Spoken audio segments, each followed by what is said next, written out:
CM Yogi Adityanath ने exclusive interview में पूर्वांचल के विकास का प्लान दिया। एक कार्यक्रम में दिए गए इंटरव्यू में सीएम ने माफिया और मच्छर पर प्रहार किया। कोरोना पर कंट्रोल, प्रदेश में बढ़ते निवेश, युवाओं को रिकॉर्ड रोजगार, महिलाओं की सुरक्षा जैसे यूपी के विकास का पूरा प्लान बताया। सीएम ने कहा कि श्री राम हमारे पूर्वज हैं। जो श्री राम को पूर्वज नहीं मानते, उनके डीएनए में दोष हो सकता है। आइए देखते हैं सीएम योगी का सुपर एक्सक्लूसिव इंटरव्यू। ये गोरखपुर का कमाल है कि मच्छर और माफिया के खिलाफ जो हमारी लड़ाई थी वो गोरखपुर से शुरुआत हुई और आज उसने पूरे प्रदेश के अंदर उसकी एक धमक देखने को मिल रही है। माफिया और मच्छर के खिलाफ हमारी लड़ाई यहां से 1997-98 में प्रारंभ हुई थी। दोनों से गोरखपुर भी त्रस्त था और उसके बाद जिस प्रकार की सरकारें प्रदेश में आई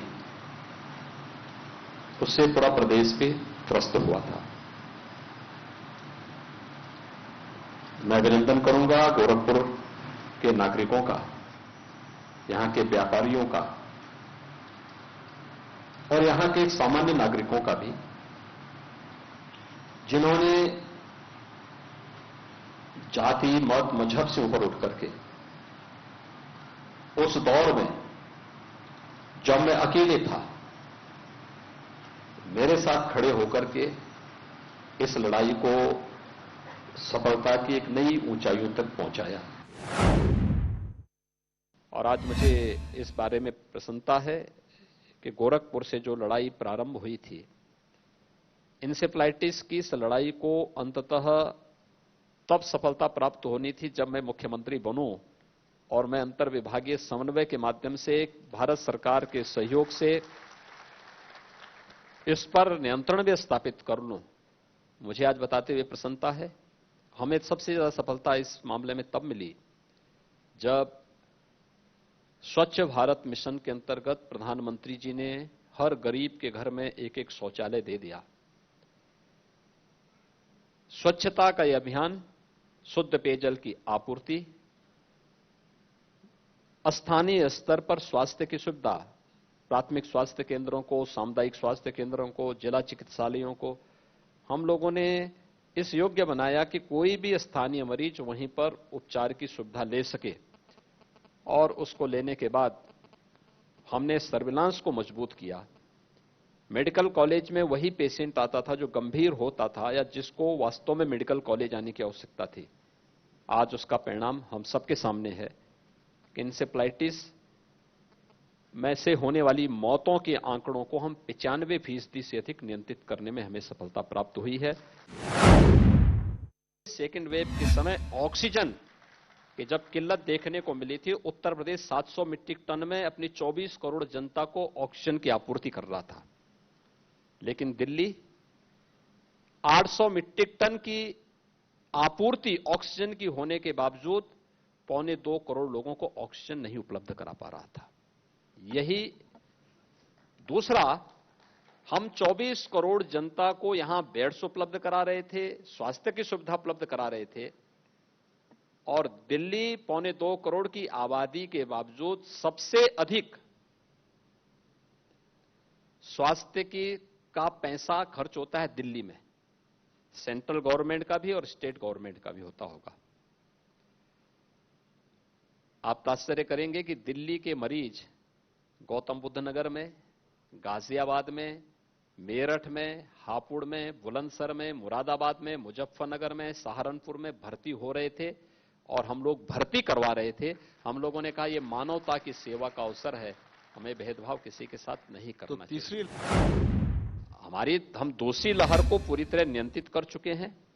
आप यानी 25 करोड़ की आबादी का राज्य, आज हमारे पास मात्र 600 एक्टिव केस हैं। 9 से 10 जिले ऐसे हैं जहां कोरोना का एक भी मामला नहीं है। और उत्तर प्रदेश ने अब तक के जो लक्ष्य तय किए हैं, यानी हम लोग अब तक 6 करोड़ 64 लाख से अधिक टेस्ट संपन्न कर चुके हैं और उत्तर प्रदेश ने अब तक 5 करोड़ 16 लाख से अधिक लोगों को वैक्सीन भी दे दिया है। कल आपने देखा होगा एक स्पेशल ड्राइव हमने चलाया था कि भाई अगर हमें अचानक हमें वैक्सीन उपलब्ध हो जाए और हमें पूरे प्रदेश के अंदर एक स्पेशल ड्राइव चलाना हो, हम कितने दिन के अंदर पूरे प्रदेश को वैक्सीनेट कर सकते हैं। तो मैं आपको बताऊं, मात्र 3 महीने में हम उत्तर प्रदेश की 24 करोड़ जनता को वैक्सीन उपलब्ध करवा सकते हैं। मुझे लगता है कि भारत का या उत्तर प्रदेश का कोई नागरिक ऐसा नहीं होगा कि जिसको जय श्री राम बोलने में कोई संकोच होता हो। दुनिया का सबसे बड़ी आबादी का मुस्लिम राष्ट्र है इंडोनेशिया, और इंडोनेशिया अपना पूर्वज राम को मानता है, और हम भारत के लोग किस उसमें जी रहे हैं। अरे राम हमारे पूर्वज थे, इस पर हमें गौरव की अनुभूति होनी चाहिए। अगर इंडोनेशिया इस परंपरा पर गौरव की अनुभूति कर सकता तो हम क्यों नहीं कर सकते। हमारे लिए तो ये बहुत गौरव की बात विषय होना चाहिए कि राम से हमारा संबंध है और राम हमारे पूर्वज थे। तो मुझे लगता है कि अगर कोई नहीं मानता है तो मुझे तो उसके डीएनए पर और उस पर भी थोड़ा वो होता है। मैं जब मुख्यमंत्री के रूप में, एक सांसद के रूप में काम करता था तो गोरखपुर में मेरा फोकस होता था। आज मुख्यमंत्री उत्तर प्रदेश का हूं तो पूरे प्रदेश को हमने केंद्र में लिया है। जो बात आप यहां पे कर रहे हैं, जब आप आगरा में मिलेंगे तो आगरा में भी आपको यही चेंज दिखेगा। आप प्रयागराज में गए होंगे कुंभ के समय में तो यही सब चेंज आपको देखने को मिला होगा वहां पर। और प्रयागराज कुंभ तो 2019 में हमने संपन्न किया था। हमारी सरकार को तब आए हुए मात्र 2 साल भी नहीं हो पाए थे, पौने 2 वर्ष हमारी सरकार को हुए थे, तब कुंभ आ गया था। और कुंभ का भव्य आयोजन हमने तब किया था, और उससे पहले पूरा इंफ्रास्ट्रक्चर बदल करके हमने रख दिया था वहां का, प्रयागराज का। पूरे प्रदेश के अंदर हम लोग इस बात को कर रहे हैं। खासतौर पर इंटर स्टेट कनेक्टिविटी, हमारे 54 ऐसे नाके हैं जो दूसरे राज्यों से या देशों से मिलते हैं। 4 लेन की कनेक्टिविटी से हमने उनको सबको जोड़ा है। हर जिला मुख्यालय को, हर तहसील मुख्यालय को 4 लेन और 2 लेन के साथ जोड़ने की कार्रवाई हमारी लगभग फाइनल स्टेज में है। Purvanchal expressway, Bundelkhand expressway, Ganga expressway, ये सब गोरखपुर में नहीं है, ये सब प्रदेश के अंदर फैले हुए हैं। आप देखे होंगे 4.25 वर्ष का कार्यकाल हमारी सरकार का पूरा हुआ है। सितंबर में 19 सितंबर को 4.5 वर्ष का कार्यकाल सरकार का पूरा होगा, और 19 सितंबर आप देखेंगे 4.5 वर्ष में प्रदेश के अंदर कोई दंगा नहीं हुआ। आखिर यही प्रदेश है जहां एवरेज हर तीसरे दिन एक दंगा होता था। हत्या, अपहरण, बलात्कार की घटनाएं जिस तरीके से होती थी, एकदम नियंत्रित किया गया। निवेश के अनुकूल वातावरण बनाया गया, हर एक निवेशक को सुरक्षा प्रदान की गई, सुरक्षा का एक बेहतर वातावरण दिया गया, प्रदेश के परसेप्शन को बदला गया। सिंगल विंडो सिस्टम के माध्यम से हम लोगों ने सभी व्यवस्थाओं को बहुत सरल किया, आसान किया, और निवेश के लिए हम लोगों ने 21-22 अलग अलग सेक्टर से जुड़ी हुई पॉलिसीज तैयार करके उसको पब्लिक डोमेन में डाल करके पब्लिक कमेंट भी लिए, और फिर उसकी पॉलिसी तैयार करते हुए उसको लॉन्च भी कर दी। आदरणीय प्रधानमंत्री जी से हम लोगों ने यूपी के पहले इन्वेस्टर समिट का उद्घाटन कराया था। उस समय हम लोगों को 4 करोड़ 67 लाख करोड़ रुपए का निवेश का प्रस्ताव प्राप्त हुआ। अब तक हम लोग 3.5 लाख करोड़ रुपए से अधिक के निवेश के प्रस्ताव को जमीनी धरातल पर उतार चुके हैं। 1 करोड़ 61 लाख से अधिक नौजवानों को प्रदेश के अंदर ही नौकरी और रोजगार उपलब्ध करवा चुके हैं। स्वतः रोजगार के साथ जोड़ते हुए 1 डिस्ट्रिक्ट 1 प्रोडक्ट की हमारी योजना है, विश्वकर्मा श्रम सम्मान की है, या एमएसएमई का जो एक बहुत विशाल जाल फैला हुआ है यूपी के अंदर, इसके अनुकूल वातावरण देने का परिणाम क्या है? लगभग 60 लाख से अधिक नौजवानों को हम इसमें उस रोजगार के साथ जोड़ चुके हैं और मुझे बताते हुए प्रसन्नता है कि 4.5 लाख नौजवानों को प्रदेश के अंदर सरकारी नौकरी भी हमारी सरकार अब तक उपलब्ध करा चुकी है। देश के अंदर सबसे बड़ी आबादी का राज्य और बेरोजगारी की दर प्रदेश के अंदर सबसे कम। देखिए, हम लोगों ने अभी 2 चीजें शुरू की थी।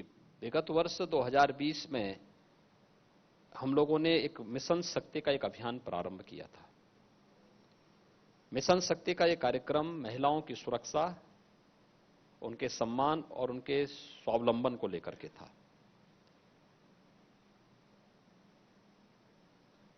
आप आश्चर्य करेंगे कि कितने अच्छे उसके परिणाम आ रहे हैं। हमने अब तक प्रदेश के अंदर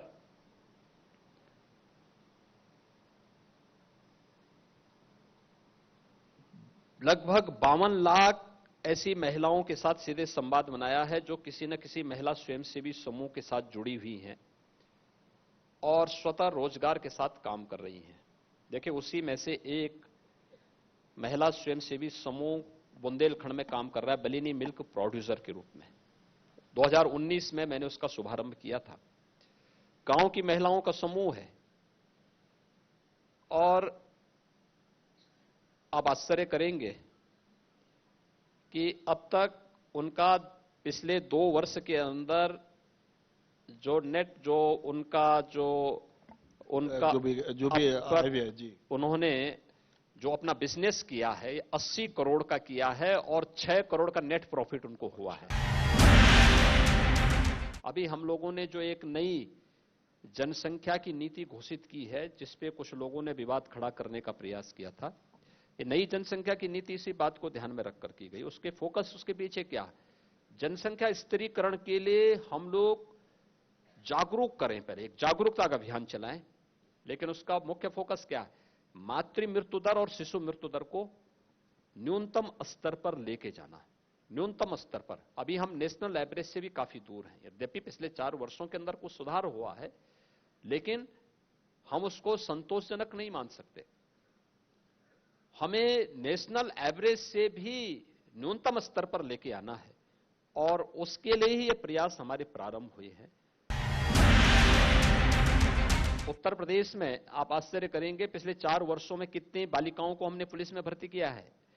30,000 बालिकाएं भर्ती हुई हैं पुलिस में, अकेले 30,000 बालिकाएं। रिकॉर्ड होगा ये तो। और 1,20,000 जो शिक्षकों की नियुक्ति हुई है बेसिक शिक्षा में, अकेले बेसिक शिक्षा में, इसमें से लगभग, जो मैं आंकड़े मेरे ठीक होंगे तो मैं मानता हूं कि ये लगभग 55% इसमें महिलाएं भर्ती हुई हैं। और कितनी योग्य हैं, उनकी योग्यता देखें ना। कल ही गोरखपुर की एक बालिका जो सहायक अध्यापिका थी, यूपी पीसीएस में उसका सिलेक्शन हुआ है और कल ही एसडीएम का नियुक्ति पत्र मैंने स्वयं उनको उपलब्ध कराया है लखनऊ में। उन राजनीतिक दलों को स्वयं कटघरे में खड़ा होना पड़ेगा कि राजनीति के अपराधीकरण को लेकर के उनको अपनी स्थिति स्पष्ट करनी होगी जनता के सामने। मुझे लगता है कि उत्तर प्रदेश और देश की जनता किसी अपराधी, किसी माफिया और किसी आतंकवादी को कभी महिमा मंडित नहीं कर सकती है। अगर करती तो फिर मुझे लगता है कि कहीं ना कहीं गड़बड़ जरूर है। फिर आज देखिए ना, उत्तर प्रदेश का हर तबका इस बात को स्वीकार करता है ना कि साहब दंगे नहीं हुए हैं तो इसमें हर व्यक्ति सुरक्षित है। अगर दंगे होंगे, हिंदू मरेगा तो क्या मुसलमान सुरक्षित रह जाएगा? अगर एक तबका मरेगा तो दूसरा भी तो उसकी चपेट में आएगा। एक तबका सुरक्षित है तो दूसरा तबका भी सुरक्षित अपने को महसूस करे। तो ये उनकी अपनी भावनाएं हैं और मुझे लगता है कि हमें उन भावनाओं को वर्तमान परिप्रेक्ष्य के साथ जोड़ करके देखना चाहिए। मुझे लगता है कि भारत का या उत्तर प्रदेश का कोई नागरिक ऐसा नहीं होगा कि जिसको जय श्री राम बोलने में कोई संकोच होता हो। यार, रुक एक छोटे से ब्रेक के लिए, जल्द लौटेंगे कुछ और खबरों के साथ।